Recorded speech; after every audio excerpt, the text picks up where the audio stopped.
시청자 여러분 안녕하십니까? BTV 대구 뉴스입니다. 첫 소식입니다. 유난히 긴 이번 추석 연휴를 반긴 분들이 많았을 텐데요. 작은 쪽방에서 홀로 지내는 분들은 명절이 더 외롭기도 합니다. 대구 쪽방상담소가 쪽방 주민 추석 명절 합동 차례상을 차렸는데 어려운 경기 탓인지 후원 물품은 작년보다 줄었습니다. 우성문 기자의 보도입니다. 웃음치료 강사와 함께 즐거운 시간을 보내고 있는 사람들. 상당수가 가족과 단절돼 명절에도 갈 곳 없는 쪽방 주민들입니다.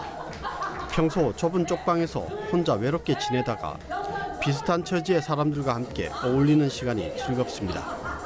대구 쪽방 상담소가 차린 추석 명절 합동 차례상 앞에서 함께 차례도 지내고 음식을 나눠 먹으니 동료와 유대감이 생기고 고독감은 줄어듭니다. 명절 되다 보니까 마음이 좀 슬프고 많이 좀 우울합니다. 그런데 오늘 이래 해줄게 여러분도 얼굴도 보고 차례상 음식도 먹고 하게 명절 기분이 나는 것 같습니다.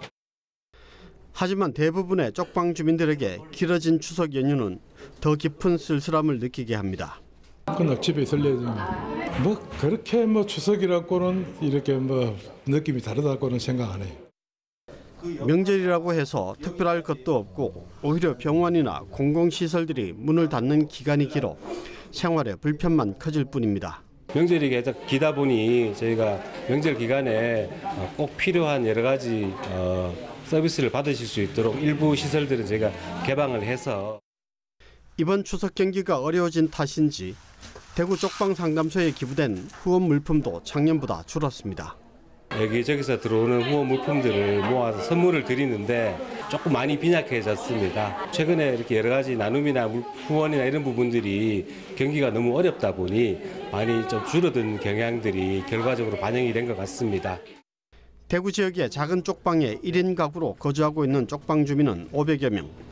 주거 환경 개선과 더불어 이들이 사회적 단절을 극복하고 고독감과 우울감을 떨쳐낼 수 있도록 정서 안정을 지원하는 다양한 정책이 필요합니다.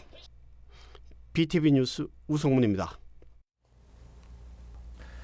대구시가 공직사회의 개방성을 높이겠다며 공무원과 시사나 공공기관 채용의 거주지 제한을 폐지했었는데요. 지역 청년 역차별 논란이 계속 제기되면서 1년 만에 다시 되돌리기로 결정했습니다. 김민재 기자가 보도합니다.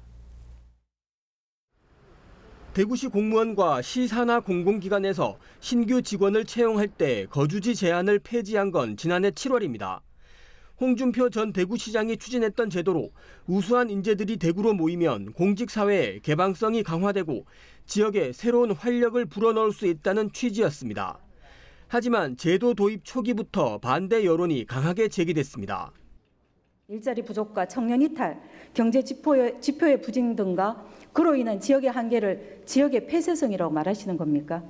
도대체 무엇이 지역의 폐쇄성이며 또한 지역의 폐쇄성이 공무원 시험에서 지역 제한을 폐지하는 것과 무슨 연관성이 있습니까? 공무원 시험에서 지역 제한을 두는 것은 지역의 인적 자원을 적극 활용하여 지역 발전과 인재 육성을 꾀하고자 하는 최소한의 장치입니다. 실제로 올해 치러진 2차례 대구시 공무원 시험에서 지역 외 응시자의 수는 1년 전에 비해 2배 정도 늘었습니다. 거주지 요건 폐지 이후 지역 외 합격자 인원의 중도 퇴사도 늘어났습니다. 대구교통공사는 중도 퇴사자가 지난해 30명, 올해도 13명으로 집계됐고 지난해 1명도 없었던 도시개발공사는 올해 3명이 퇴사했습니다. 결국 대구시는 제도 폐지 1년 만에 거주지 제한을 다시 도입하기로 했습니다. 다시도 청년들과 비교했을 때 상대적으로 불리할 수 있는 지역의 청년들을 보호하고 그들의 공직 진출 기회를 보장하기 위해서 지방공무원 임용시험에 거주 요건을 재도입하기로 결정하였습니다. 대구시는 산하 공기업의 경우 하반기 채용부터 적용하고 시 공무원 채용 시험은 내년부터 적용할 방침입니다. 다만 대구시는 이 정책이 지역의 미래 발전에 긍정적인 영향을 미친다고 보고 정부와 각 시도에 제도 도입을 건의하겠다고 밝혔습니다. BTV 뉴스 김민재입니다. 특별한 분식점 비슬에반이 달성군에 문을 열었습니다. 일하는 직원들은 모두 환갑을 넘긴 노인인데요. 이들의 경제적 자립을 돕는 건 물론 삶의 질을 바꿀 사업으로 기대됩니다. 천혜열 기자가 취재했습니다. 최근 달성군 화원읍에서 문을 연 비슬에반. 김밥과 덮밥과 같이 간단한 분식을 판매하는 음식점입니다. 방문 식사와 포장 주문을 기본으로 제공하는데 벌써부터 입소문이 났는지 찾는 이가 많습니다. 좀 색다른 식당이 생겨가지고 돌아보니까 참 맛있고 김밥도 그렇고 라면도 그렇고 진짜 우리 입맛에 딱 맞춰서 이렇게 해주니까 너무 맛있게 먹었습니다. 비슬에반은 달성 시니어 클럽이 운영하는 노인 일자리 공동체 사업입니다. 60세 이상 노인 10명이 주 3, 4회 오전 9시부터 오후 3시까지 오전반과 오후반으로 나눠 근무하는 형태입니다. 운영 수익은 일자리 사업에 참여한 노인들의 인건비와 운영비로 쓰입니다. 일할 수 있다는 자부심을 느끼면서 임금도 받을 수 있어 노인들은 일석이조의 효과를 느낄 수 있습니다. 힘드시지 않으세요? 막 하는 괜찮다고 아직은 괜찮은 것 같다고. 근데 사회에서는 저희들한테 그런 일자리를 주는 데가 별로 많지 않은 것 같아요. 나이가 많은 다 해가지고. 달성군에 운영 중인 노인 일자리 공동체 사업은 이번이 10번째입니다. 가창 면소, 카페, 비스레 등이 노인들에게 양질의 일자리를 제공하고 있습니다. 노인 일자리 사업은 어른들에게 경제적 자립을 돕는 것은 물론 일상의 활력을 불어넣어 외로움과 고독을 예방하고 삶의 질을 높이는 지역 내 고령화 문제 해결을 돕는 역할을 하고 있습니다. 어르신들이 자부심을 느끼며 건강하고 활기찬 생활을 할 수 있도록 적극적으로 지원하겠습니다. 달성 시니어 클럽은 매년 11월 말부터 12월 초 사이에 노인 일자리 사업 참여자를 모집합니다. 노인 일자리 사업이 지역 어르신들의 일자리 창출과 경제적 자립을 지원하는 중요한 사업으로 주목받고 있습니다. BTV 뉴스 천혜열입니다.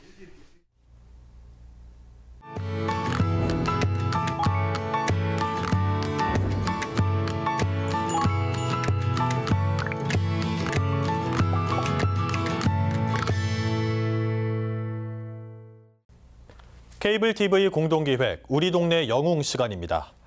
지난 7월 충남 아산에 내린 극한호우로 100여 채의 집이 물에 잠기고 다수의 농작물들이 침수 피해를 입었습니다. 복구가 막막한 상황 속에 수해민을 살피며 도왔던 이들 바로 자원봉사자였는데요. 수많은 역경 속 다시 희망을 불어넣은 이들 덕분에 수해민들은 보다 빠르게 일상을 되찾을 수 있었습니다. 김장섭 기자의 보도입니다. 사흘간 380mm에 달하는 극한호우가 내린 아산의 한 마을.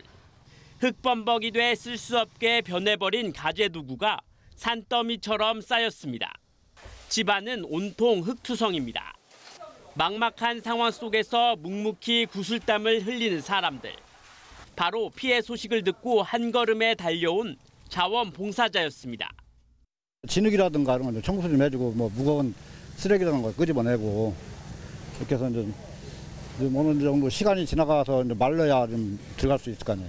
우리가 열심히 도와주니까 좀 힘내시고. 수해를 입은 비닐하우스에도 희망의 손길은 이어졌습니다.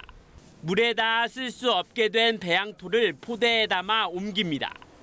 30도가 넘는 무더위에 얼굴엔 굵은 땀방울이 흐르지만 멈출 줄 모릅니다.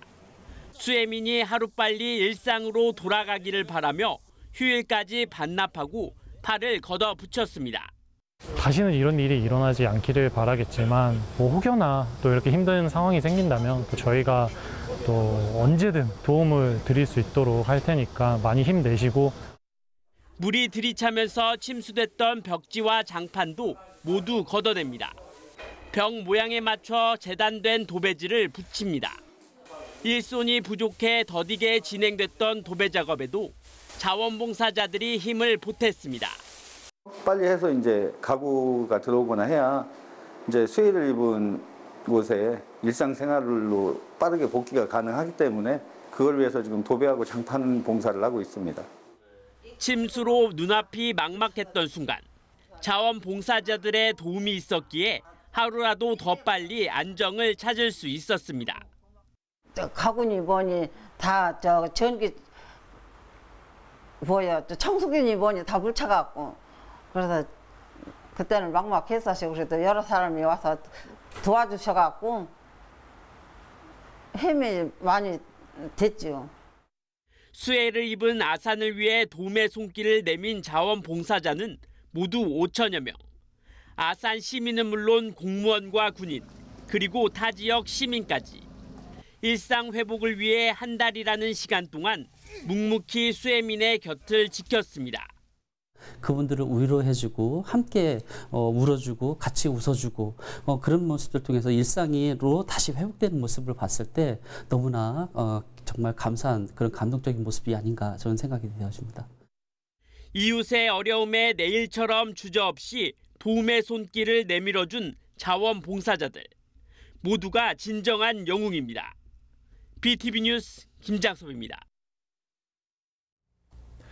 최저임금 대신 노동자들이 실제로 생계를 이을 수 있는 임금을 지방정부가 보장해주는 제도를 생활임금제라고 합니다.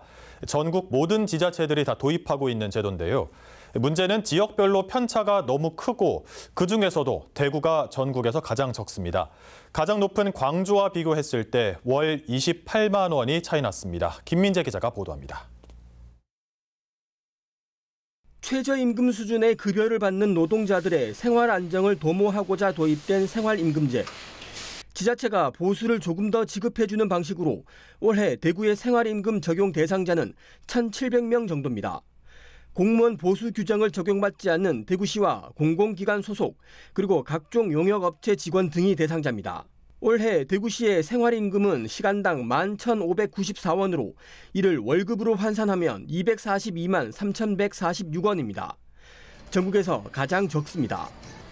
전국에서 가장 많은 광주광역시와 비교하면 1,336원 적었습니다. 이를 법정 근로시간으로 환산하면 약 28만 원이 차이가 납니다. 같은 일을 하는 사람이라면 광주와 대구의 급여 차이가 28만 원이 난다는 뜻입니다. 대구는 전국 지자체 중에서 생활임금을 가장 늦게 도입했는데 금액도 가장 낮은 겁니다. 대구는 시 외에 9개 자치구에서도 생활임금을 시행하는 곳은 단 한 곳도 없습니다. 전국 특광역시 중에서 서울과 대전, 광주는 전체 기초단체 모두 도입하고 있고 인천과 부산은 절반 이상이 시행하고 있습니다. 기초단체 중 한 곳도 시행하지 않는 곳은 대구, 경북, 경남뿐입니다. 대구 지역 노동단체는 대구시가 청년이 머물고 활력이 넘치는 도시를 만들겠다고 할 자격이 없는 거라며 최소한의 인간적인 생활을 누릴 수 있도록 생활임금을 인상하고 민간 부문으로의 확대도 필요하다고 지적했습니다. BTV 뉴스 김민재입니다. 대구를 부르는 또 다른 이름, 섬유도시죠. 대구는 한때 아시아 최대 화섬 생산지였는데요. 하지만 일제강점기 대구 섬유산업은 알려지지 않았는데 대구 근대역사관이 섬유를 통해 대구의 근대 역사를 조명하는 특별 기획전을 마련했습니다. 우성문 기자가 현장을 다녀왔습니다. 일제강점기 대구 섬유 공장에서 일하고 있는 여공들의 모습입니다. 10서너 살에 불과한 어린 소녀들이 생계를 위해 열악한 환경에서 12시간 넘는 장시간 노동에 시달렸는데 섬유 공장은 한 번 가면 못 나오는 곳으로 불리기도 했습니다. 어쩌면 산업화 시대 농촌을 떠나 대도시 공장에서 낮에는 일하고 밤에는 야간 학교에서 공부하던 여공들과 닮은 듯도 합니다. 대구 근대역사관이 국립대구박물관과 함께 대구도심 공장 굴뚝 기계소리 근대 대구 섬유 읽기 특별기획전을 열고 있습니다. 대구가 섬유도시로 널리 알려져 있지만 일제강점기 대구의 섬유 공장과 그 실태에 대해서는 상대적으로 많이 알려져 있지 않습니다. 조선시대 대구 풍속조를 보면 아주 놀라운 기록이 있습니다. 백성은 농사와 길쌈을 생업으로 삼는다라는 구절이 있는데요. 어떻게 보면 대구는 전통시대에 섬유도시의 DNA를 가지고 있었다는 것을 저희들이 다시 한번 확인을 했고요. 일제강점기의 섬유 역사는 이상하리만큼 덜 알려져 있었습니다. 그래서 이번 전시에서는 근대 대구 섬유 산업의 이해를 위해 7개의 주요 역사 장면들을 소개합니다. 그 가운데 최인호가 민족시인 이상화 선생의 사촌 이상무와 공동 경영한 동양염직소와 동양염직소의 인기상품 동양전은 거대 일본 자본에 맞섰던 대구 섬유 역사의 중요한 장면입니다. 일본인들의 거대 자본 속에서 우리 한국인 추이노 선생이 동양 영직소를 만들면서 또 섬유 산업의 선구자의 길을 걸었던 이런 역사도 소개했고요. 가족 생계를 위해서 일을 했던 여공들의 역사까지도 함께 소개를 했습니다. 일제강점기 대구 3대 제사 공장이었던 야마주 제사, 조선 생사, 가타쿠라 제사와 관련한 역사 자료도 볼 수 있습니다. 특히 100년 전 대구 동인동, 대봉동, 달성동, 칠성동 등지에 있던 공장 굴뚝과 기계 소리는 지금은 상상할 수 없는 근대 대구의 장면. 당시 대구 섬유산업 구조는 일본인 공장이 상부, 한국인 공장이 하부로 구성되는 식민지형 공업 구조였던 사실도 확인할 수 있습니다. 대구 근대역사관이 소장하고 있는 1925년과 1962년 대구 지도 속에서 섬유 공장의 변화를 찾아보는 것도 재미있는 관람 포인트입니다. BTV 뉴스 우성문입니다. 대구 전자공업고등학교가 대구 반도체 마이스터 고등학교로 이름을 바꾸고 새 출발을 알렸습니다. 기존 특성화고등학교 체제에서 특정 분야 기술 명장을 양성하는 특수 목적 고등학교로 개편했는데요. 전국 단위 모집을 원칙으로 하는 대구 반도체 마이스터 고등학교가 오는 20일부터 신입생 모집을 위한 원서 접수에 들어갑니다. 천혜열 기자입니다. 대구 전자공업고등학교가 올해부터 대구 반도체 마이스터 고등학교로 교명을 변경했습니다. 이름만 바꾼 것이 아니라 특정 분야 인재를 양성하는 특성화 고등학교 체제에서 유망 분야 산업 수요와 연계해 예비 명장을 양성하는 특수목적 고등학교로 개편했습니다. 따라서 현재 2학년과 3학년은 특성화 고등학교 교육과정을 적용하고 있는 반면 올해 입학한 1학년 96명은 마이스터 고등학교 과정을 밟게 됩니다. 반도체 계열로 입학해 1학년 교육과정을 마치면 2학년부터는 반도체 제조과와 반도체 장비과 두 개 과로 나눠 전문 분야를 찾아가게 됩니다.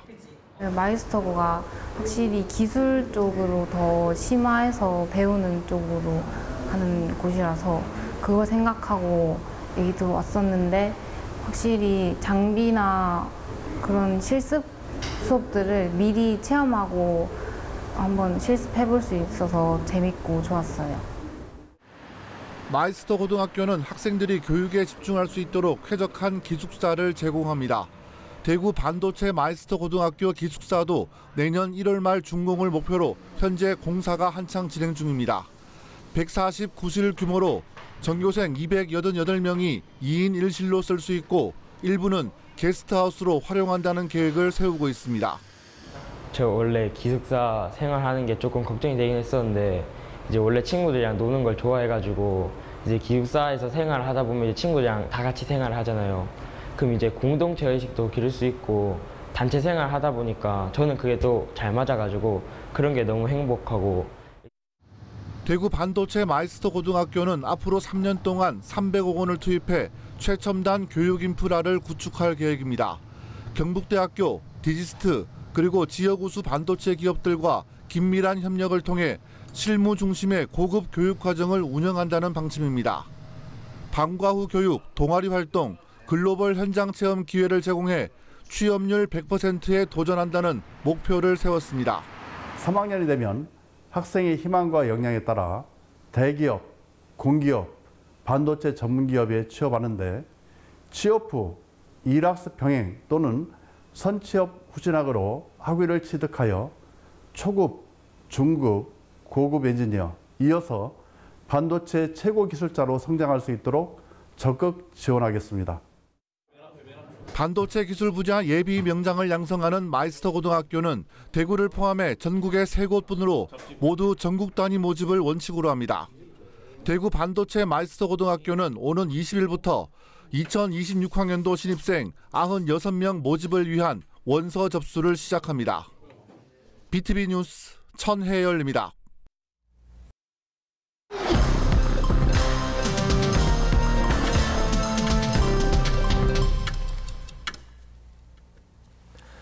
추석 연휴 기간 대구 지역 학교와 교육기관의 주차장이 무료로 개방됩니다.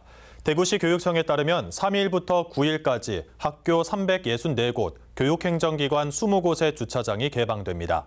학교와 기관별 주차장 개방 시간은 대구시 교육청 홈페이지에서 확인할 수 있습니다. 한편 주차장 이용 차량은 10일 전까지 출차를 마쳐야 합니다. 디지스트 로봇 및 기계전자공학과 박상현 교수팀이 미국 스탠퍼드대 연구진과 공동 연구를 통해 새로운 원샷 연합학습 인공지능 기법을 개발했습니다. 이번 연구 성과에 따라 의료 영상 분석 분야에서 개인정보 보호와 학습 효율성, 성능을 동시에 확보할 수 있게 됐습니다. 의료 영상 데이터는 환자의 민감한 개인정보를 포함하고 있어 병원 간 공유가 제한적이고 이로 인해 대규모 데이터를 활용한 인공지능 모델 개발에 어려움이 있었습니다. 지난 3분기 지역 상장법인의 시가총액이 전분기보다 증가한 것으로 나타났습니다. 대구상공회의소가 대구 지역 상장법인 56개사 시가총액 현황을 분석한 결과 3분기 말 기준 시가총액은 22조 7,893억 원으로 전분기 대비 12.4%, 2조 5,079억 원이 증가했습니다.